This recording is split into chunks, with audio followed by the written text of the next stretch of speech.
galera, beleza? Hoje eu vou falar um pouquinho sobre a AWS CloudFormation. O CloudFormation ele é muito utilizado para fazer automação. Então, através do CloudFormation, você consegue criar recursos utilizando códigos. Mas antes de eu falar sobre o CloudFormation, se você ainda não é inscrito no canal, não deixe de se inscrever, porque eu estou sempre postando coisas novas sobre cloud em geral, principalmente a AWS. Então, galera, vamos lá. Primeiro de tudo, o CloudFormation ele é uma linguagem de infraestrutura que funciona apenas para a AWS. Então, tudo que você aprender sobre a AWS CloudFormation, você só vai poder usar dentro da sua conta AWS ou em outras contas, enfim. Você não vai poder utilizar os mesmos códigos para um Google Cloud, por exemplo, ou para um Azure, ou para qualquer outra cloud. Isso daí não é possível. Então, ele é uma linguagem de infra focado em AWS. Essas linguagens são todas feitas através de JSON ou YAML. Você cria um arquivo e esse arquivo você cria os seus recursos, você define eles através desses dois formatos. Eu vou focar em JSON, porém quem prefere em YAML pode usar o YAML, funciona da mesma forma. Inclusive no próprio template você consegue converter de um para outro normalmente, porque é só uma forma de definir esses recursos. Então dentro desse JSON você consegue falar, olha, eu vou querer que você crie uma EC2, dentro dessa EC2 eu quero que você execute tal user data, eu quero que ele esteja dentro de tal subnet, eu quero que ele tenha tais tags, eu quero que ele tenha tais volumes. Ah, mas eu vou ter volume, então também vou criar um volume EBS. Aí eu quero que, na verdade, quando você criar esse volume, você não cria, você anexa esse volume aqui. Aí você consegue fazer isso daí. Então você desenha, inclusive tem um CloudFormation Design, que é onde você joga os recursos e você vai editando e colocando os parâmetros. Tudo isso daqui que eu coloquei aqui são parâmetros, com a subnet, com a user data e assim por diante. Algo bem legal, inclusive, é que você não precisa fazer nada de tempo. Deixa eu até anotar aqui, ó, dinâmico e estático. Eu vou explicar um pouquinho sobre ele, mas eu já anotei aqui para falar daqui a pouco para vocês. É bom que vocês fiquem aí curiosos. Então, ele cria diretos recursos. Quando você define esses recursos, você vai lá, aperta o botãozinho de criar. O que ele vai fazer? Ele vai criar dentro da sua conta AWS. Então, ele vai criar CC2, ele vai criar esse EBS e você vai ter o seu recurso. Se por algum motivo falhar, tá, galera? Falhar isso daí, ele vai lá e vai deletar tudo que ele criou, a não ser que você peça para não deletar. Então, ele gerencia, inclusive, isso. Ele não só cria, como ele deleta se você precisar. Então ele gerencia esses estados, ele gerencia qual foi o erro que deu e assim por diante. Isso daí é um grande benefício. Algumas pessoas preferem utilizar a AWS CloudFormation porque ele consegue deletar os recursos ao invés de usar, por exemplo, um SDK. Porque um SDK você teria que criar, se der um problema você tem que deletar por conta própria esses recursos. Então tá bom, então ele cria os recursos direto na cloud. Ele te ajuda em automações. Então eu vejo bastante automação no sentido de criar usuários, criar grupos, criar monitorações e assim por diante. Outra coisa que eu vejo bastante, às vezes fornecedores de softwares, eles criam um super template. O que é template? O template basicamente é um JSONzinho, né? Que com todas as definições dos recursos, ele cria um super template, super grande, complexo. Ele fala, olha, para rodar esse serviço é só rodar esse JSON aqui na sua conta AWS. Aí você roda, ele vai lá, ele cria o servidor, ele instala a aplicação.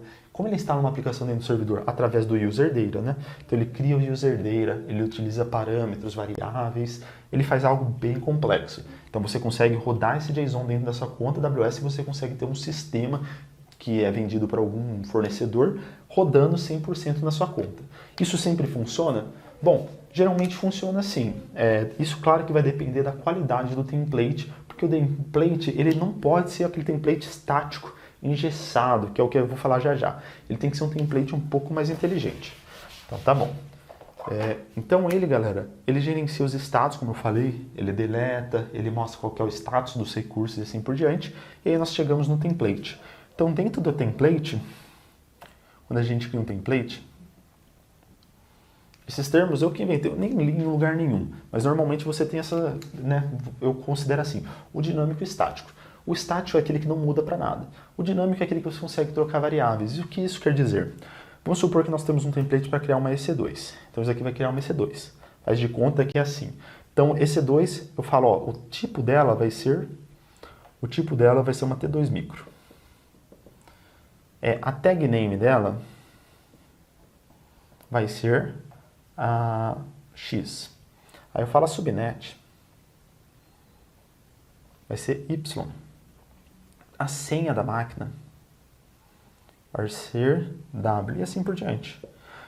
Isso daqui é um template estático, porque todas as informações já estão aqui e ponto final. O que você consegue fazer é criar parâmetros dessas opções. Então, tipo, você não é obrigado a sempre executar uma instância com o mesmo tipo e nem com o mesmo nome. O que você pode fazer é falar que isso daqui é um parâmetro. É um parâmetro de input do usuário.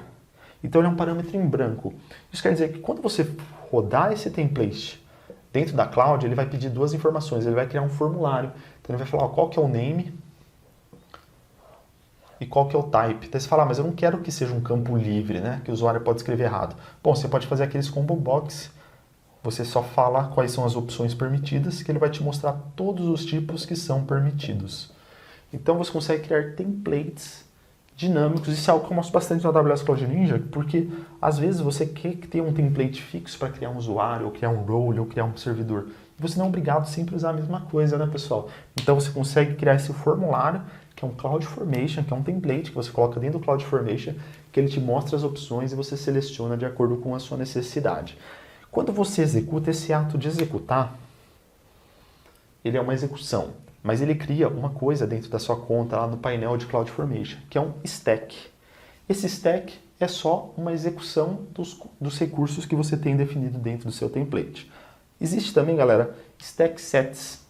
O stack sets ele já é um pouco mais avançado. Imagina que você tem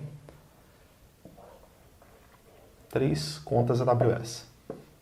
Se você quiser executar o mesmo template nas 3 contas AWS, você utiliza, ao invés de uma stack, você utiliza o stack sets, que é uma opção que você diz para executar em todas as contas que você tem.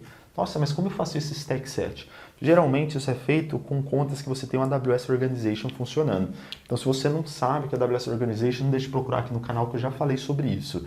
Então é quando você tem mais que uma conta, você tem uma organização, toda uma infraestrutura, uma arquitetura de contas AWS e você consegue utilizar o serviço de CloudFormation Stack Sets para padronizar todas elas. Então você pode falar o seguinte, vamos supor, você tem uma regra de segurança que diz, olha, eu tenho que ativar o AWS Config, eu tenho que ativar o CloudTrail, eu tenho que ativar um role X, eu tenho que ativar uns usuários de AM para um determinado serviço. Enfim, você coloca todas as opções aqui. Você cria um CloudFormation, toda vez que você criar uma conta nova na sua conta AWS, na sua organização, você vai lá e executa ele lá. E não executa como stack, você executa como stack set, que é o stack sets. Então é isso daí, pessoal. Isso daí que eu tinha para falar sobre o CloudFormation. Se ficou alguma dúvida, não deixe de postar nos comentários. E não deixe de se inscrever no canal caso você ainda não seja inscrito, que eu estou sempre postando novidades sobre cloud, principalmente AWS. Então é isso daí, pessoal, e até o próximo vídeo.